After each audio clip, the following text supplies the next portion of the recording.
নমস্কার, ঈশান বাংলা প্রাইম টাইমে আপনাদের সবাইকে স্বাগত। সঙ্গে আমি অভিজিৎ। প্রথমেই সংবাদ শিরোনাম।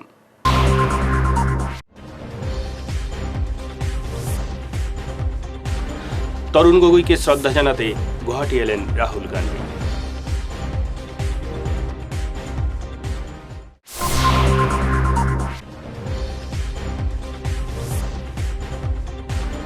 জিরিঘাটে 2 কোটি টাকার নেশার ট্যাবলেট বাজেয়াপ্ত, আটক 2।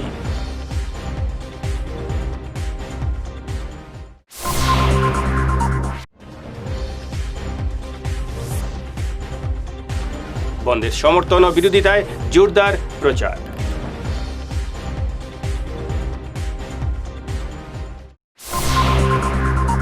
এবারে বিস্তারিত খবর। প্রাক্তন মুখ্যমন্ত্রী তরুণ গগৈকে শেষ শ্রদ্ধা জানাতে গুয়াহাটি এলেন কংগ্রেস নেতা রাহুল গান্ধী। শঙ্করদেব কলাক্ষেত্রে তিনি এসে শ্রদ্ধা জানিয়েছেন প্রাক্তন মুখ্যমন্ত্রীকে। বুধবার হাজার হাজার লোক প্রয়াত নেতাকে শ্রদ্ধা জানাতে কলাক্ষেত্রে যান। সেখানেই শায়িত রয়েছেন তার মরদেহ। বৃহস্পতিবার নবগ্রহে শেষকৃত্য অনুষ্ঠিত হবে তার। Service for Assam, and he did a tremendous service for India. Myself personally, as I said in the tweet yesterday, I spent many hours with Gogoiji, and he was my teacher, my guru, and he explained to me like nobody can, I would say, what Assam is, what the people of Assam are, the complexities of this state, the beauty of this state. Gaurav is his son, but he treated me in a similar way. So I have also, there is a personal loss for me as well. Of course, we have also lost another leader this morning, Ahmed Ji, another pillar of the Congress party. So it is a tragic day for us. हर पल असम की बात करते थे, असम के लोगों की बात करते थे, अलग अलग असम के बारे में उनकी व्यूज़ थी। तो एक प्रकार से मुझे लगता था कि अगर आप गोगोई जी से बात कर रहे हो तो आप एक व्यक्ति से नहीं बात कर रहे हो, आप असम से बात कर रहे हो, क्योंकि उनके लिए वो दिल में थी कि ये असम सब धर्मों का है, सब लोगों का है, सब भाषाओं का है, वो उनके दिल में थी। तो बहुत सीखने को मिला मुझे। और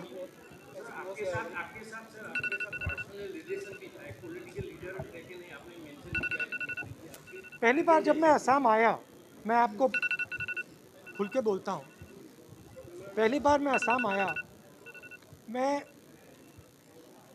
काफ़ी साल हो गए, 15 साल हो गए, और मैं असम में घूमा। और जब आदमी यंग होता है तो सोचता है कि हाँ भाई, मैं समझ गया बात, और तो एक अंदर से थोड़ा उसको आप एरोगेंस कह दो, थोड़ा सा वो आता है कि देखो मैं बात समझ गया। और फिर मैं गोगोई जी के साथ बैठ गया, और गोगोई जी ने 5 मिनट में ह्यूमिलिटी दिखा दी। मतलब मेरे अंदर मुझे समझ आ गई बात कि मैं पूरी ज़िंदगी लगा दूं, जो उन्होंने असम के बारे में समझा मैं नहीं समझ सकता, क्योंकि जो उन्होंने अपनी ज़िंदगी में आपके लिए किया, असम के लिए किया, वो मतलब सालों के लिए वो लड़ाई लड़े। तो वो मेरी फीलिंग थी कि जब भी मैं उनके साथ बैठता था तो उनका एक्सपीरियंस चमकता था। ये था, ये बहुत कहना नहीं चाहिए, मगर ये बहुत कॉम्प्लिकेटेड और मुश्किल स्टेट है। इसमें अलग अलग भाषाएं हैं, अलग अलग विचारधाराएं हैं, इनको एक साथ लाना आसान काम नहीं है, और वो काम गोगोई जी ने किया। हमारे सब लोग करते हैं, कांग्रेस के लोग करते हैं, बट वो एग्जेम्पलरी तरीके से उन्होंने किया, तो मुझे पर्सनली काफ़ी दुख है। चैलेंज नहीं है, क्योंकि गुरु ने अपने शिष्यों को सिखा रखा है, असम की कांग्रेस को सिखा रखा है, तो असम की कांग्रेस उनके विचारों पर खरा उतरेगी, वो तो सवाल ही 100% होगा। मगर दुख तो है कि उनके साथ शायद थोड़ा और आसान हो जाता। हाँ, लास्ट बात, अब बीमार होने से पहले, जब बीमार थे तो नहीं कर पाए, क्योंकि उनकी कंडीशन इतनी ठीक नहीं थी। गौरव से तो मैं ऑन ऑफ बात करता रहता था सिचुएशन के बारे में।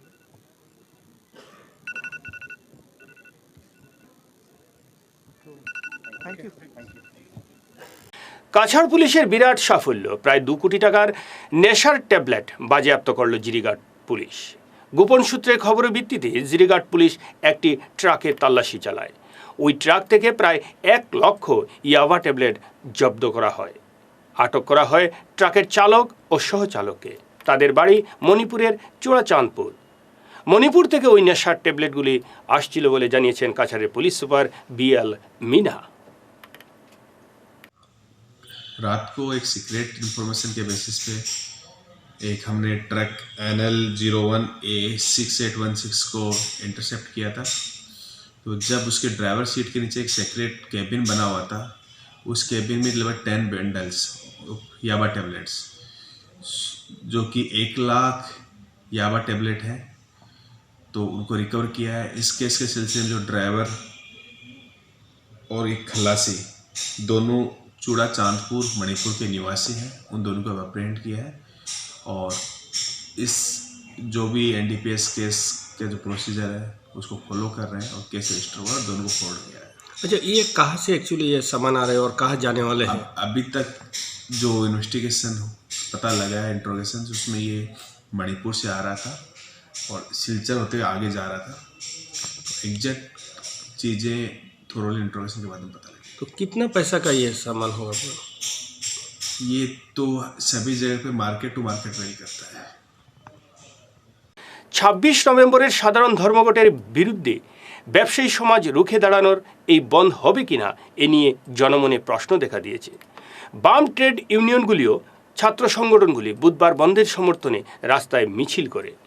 সংশোধিত শ্রম আইনের বিরুদ্ধে সারা দেশব্যাপী এই সাধারণ ধর্মঘটের ডাক দেওয়া হয়েছে। শিক্ষার বেসরকারীকরণ করার প্রতিবাদে আগামীকাল সাধারণ ধর্মঘট সফল করুন। বেসরকারীকরণ করার প্রতিবাদে আগামীকাল সাধারণ ধর্মঘট সফল করুন। অত্যাধিক মূল্য বৃদ্ধির প্রতিবাদে আগামীকাল সর্বভারতীয় সাধারণ ধর্মঘট সফল করুন। অত্যাধিক মূল্য বৃদ্ধির প্রতিবাদে আগামীকাল সর্বভারতীয় সাধারণ ধর্মঘট সফল করুন। সাধারণ ধর্মঘট সফল করুন। বন্ধুগণ, আমরা আগামী 26 নভেম্বর ইউনিয়নগুলির আহ্বানে যে ন্যায়সঙ্গত দাবি আমরা জানি, আকাশছোঁয়া মূল্যবৃদ্ধির প্রতিরোধ আপামর জনসাধারণগুলি এক হয়ে আপনাদের সকলের কাছে আবেদন তখন বলেছিলেন যে কত হয়েছে মূল্যবৃদ্ধি। এই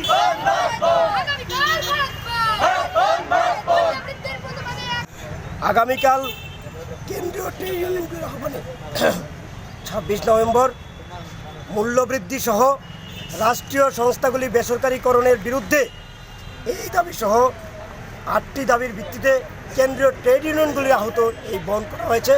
আমরা ছাত্র সংগঠনগুলি শিক্ষা বিরোধী যে নীতি কেন্দ্রীয় সরকার নিচ্ছে, এই নীতিও এই বন্ধে আছে, যার ফলে ছাত্র সংগঠনগুলি, আমরা বামপন্থী ছাত্র সংগঠনগুলি ঐক্যবদ্ধ হয়ে এই বন্ধকে সমর্থন করেছি এবং আজকে আমরা জানি এই বন্ধকে সারা না জাগানোর জন্য মাইক পারমিশন দিচ্ছে না সরকার, তার জন্য আমরা বাধ্য হয়ে আজকে শহরের বিভিন্ন প্রান্তে আমরা এই একই দুহার মিছিলটা করছি। আমরা সাধারণ মানুষকে আহ্বান করছি যে মূল্যবৃদ্ধি আকাশছোঁয়া হয়েছে, শিক্ষা বিরোধী নীতি একটার পর একটা কেন্দ্র সরকার নিচ্ছে, কৃষক বিরোধী নীতি নিচ্ছে, এই সমস্ত জনবিরোধী কেন্দ্রীয় নীতির বিরুদ্ধে আপনার প্রতিবাদ সাব্যস্ত করার জন্য আপনারা এগিয়ে আসুন, আগামীকালকে বন্ধ সফল করুন। এটা একটা রাজনৈতিক চক্রান্ত।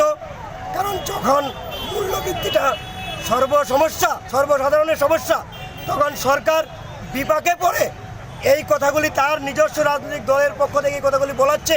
কারণ সাধারণ মানুষ স্বতঃস্ফূর্তভাবে আগামীকালকে বন্ধ সফল করবেন আমরা আশা রাখছি, আমরা জানি।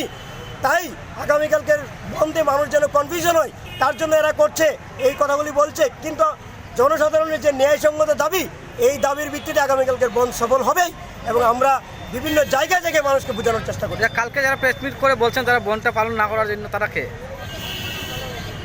আমি মনে করি যে রাজনৈতিক চক্রান্তের শিকার হয়ে যেই বা যারা বলুক, তারা রাজনৈতিক চক্রান্তের শিকার হয়ে বলেছেন।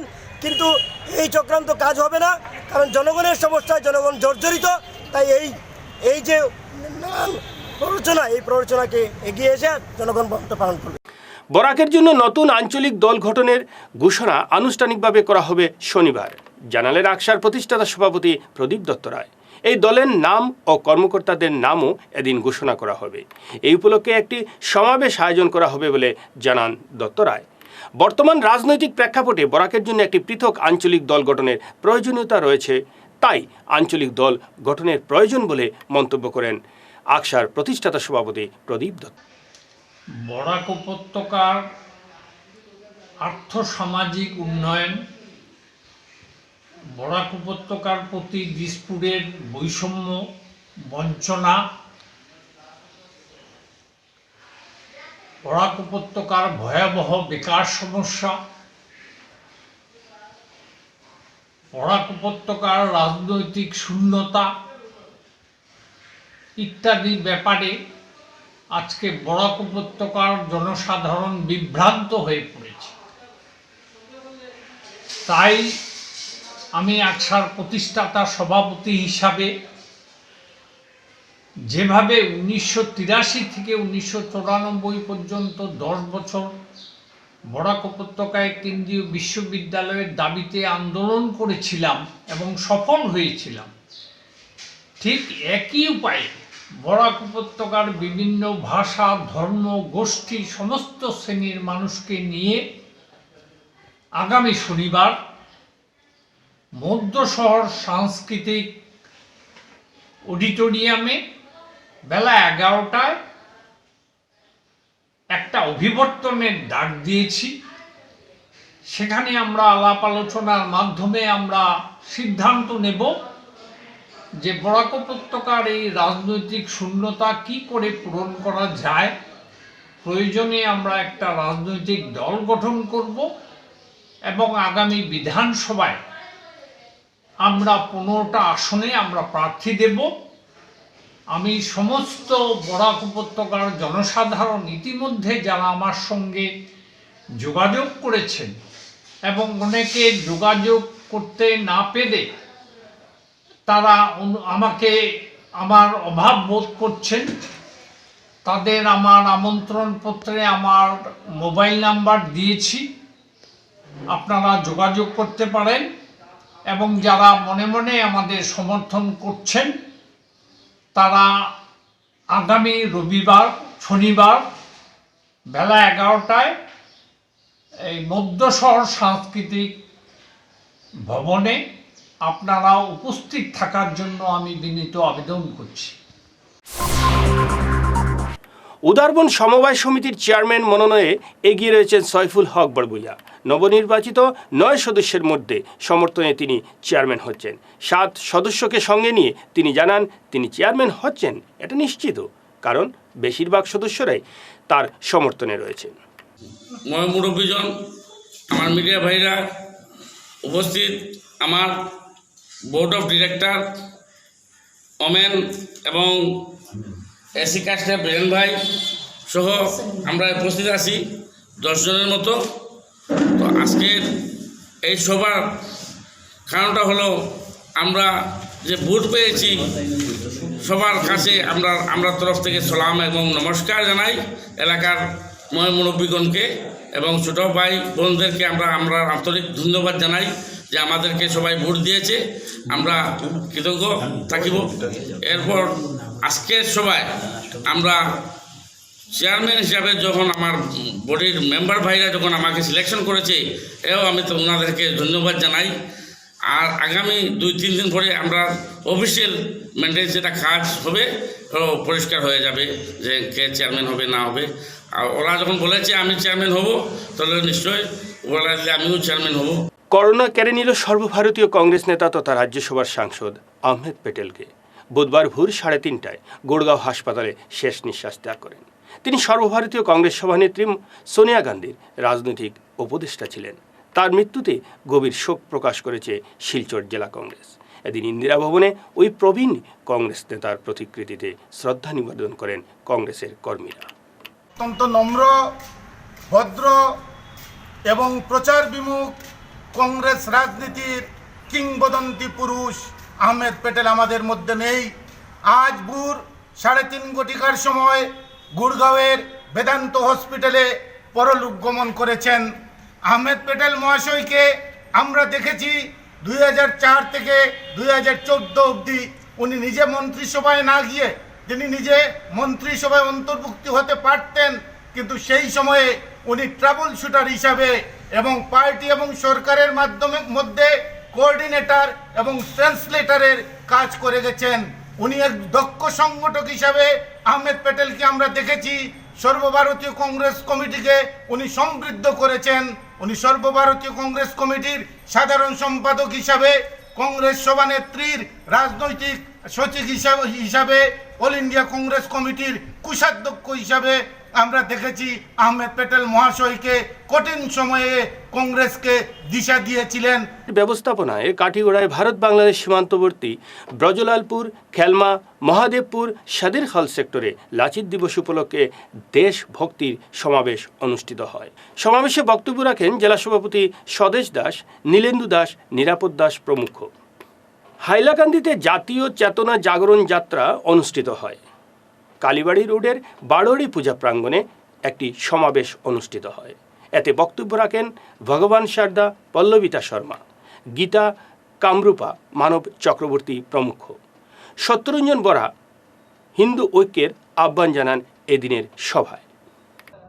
জাতীয় হত্যা আৰু হিন্দু চেতনা জাগৰণ যাত্ৰাৰ এই সভাত উপস্থিত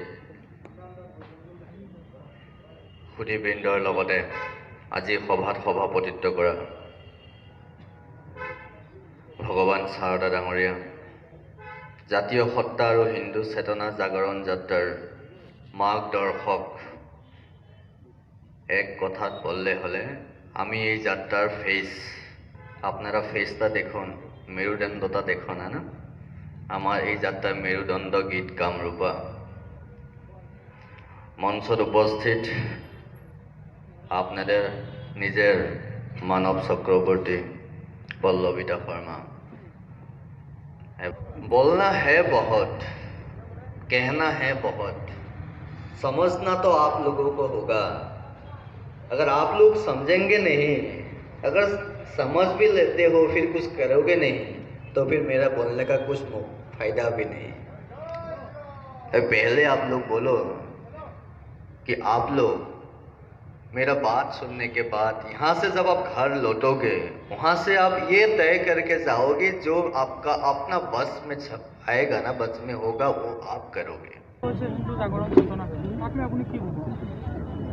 আপোনালোকে আজি দুদিন মোক দেখিছে, কাইলৈ দিনটো মই আপোনালোকৰ ইয়াৰ বৰাবৰীত আছোঁ। মোৰ বক্তব্য শুনিছে, মই যিখিনি কৈছোঁ সেইখিনি কৈছোঁ। হিন্দু চেতনা জাগ্ৰত হ'ব লাগিব, কাৰণ কোনোবা বিদেশী শক্তিয়ে আহি আমাক হিন্দু সমাজক নষ্ট কৰিব, হিন্দু সভ্যতা সংস্কৃতিক নষ্ট কৰিবলৈ চেষ্টা কৰিব, আমি তেওঁলোকক হ'বলৈ নিদিওঁ। আমি বিভিন্ন সময়ত কৈছোঁ এখন কুৰুক্ষেত্ৰৰ যুদ্ধ, তোমালোকে কুৰুক্ষেত্ৰত মাটি নিদিওঁ বুলি কৈছিলা, মাটি নিদিওঁ বুলি কোৱাৰ কাৰণে অলপহে বিচাৰিছিল, নিদিলা। আমি অলপ শান্তি বিচাৰিছিলোঁ, আমি তোমাক থাকিবলৈ দিলোঁ, তোমালোক আশ্ৰয়হীনা আছিলা, আমি থাকিবলৈ দিলোঁ। তাৰপিছত আমাৰ ঘৰত সোমাই ঘৰ নষ্ট কৰিলা, আমাৰ ছোৱালী বোৱাৰীক নষ্ট কৰিলা, আমাৰ মাটি লৈ গ'লা। তাৰপিছত তুমি কি ভাবা তোমালোকক আমি মাটি ঘূৰাই একো নকওঁ? তেতিয়া তেওঁলোকে নোৱাৰে। এই হিন্দু জাগ্ৰত হৈছে। আজি আহি অসমৰ বিভিন্ন ঠাইৰ পৰা আহি মই হাইলাকান্দি পাইছোঁ, ইয়াতো হিন্দু সমাজ জাগ্ৰত হৈছে।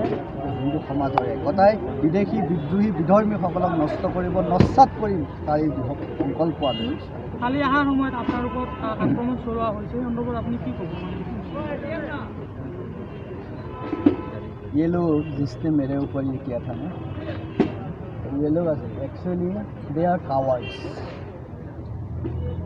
ये जितना भी दुष्कृतिकारी कल मेरे साथ मेरा गाड़ी के सामने आया था, मेरे गाड़ी को उन लोगों ने अटैक भी किया था, they are all cowards and all are those people who don't want this India to be Hindustan, because उसको पता है जब हिंदू बनेगा उन लोगों का अरबियन एजेंडा, उन लोगों का जो इस्लामिक एजेंडा है यहाँ पे नहीं चलेगा। एंड असम में एक ही बंदा है जो इतना साइलेंस के बाद भी बोल रहा है, उसको जैसे भी हो, जो भी हिंदू के बारे में बोल रहा है उसको डराना है, धमकाना है, चाहिए तो उसको मार भी डालो। ये उन लोगों के लिए कोई बड़ी बात नहीं है, क्योंकि दे आर कवर्ड्स। उसको सच सुनने में उसको प्रॉब्लम होती है, उन लोगों को सच से प्रॉब्लम है, इसलिए उन लोगों का। সংবাদ শেষ করার আগে শিরোনাম আরও একবার।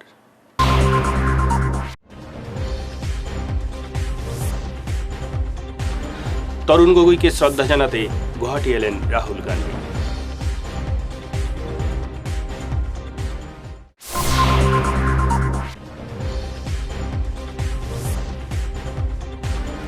জিরিঘাটে 2 কোটি টাকার নেশার ট্যাবলেট বাজেয়াপ্ত, আটক 2।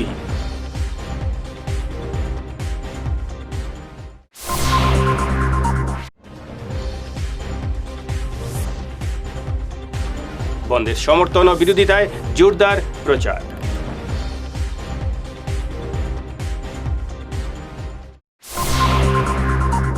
সংবাদ এ পর্যন্তই, নমস্কার।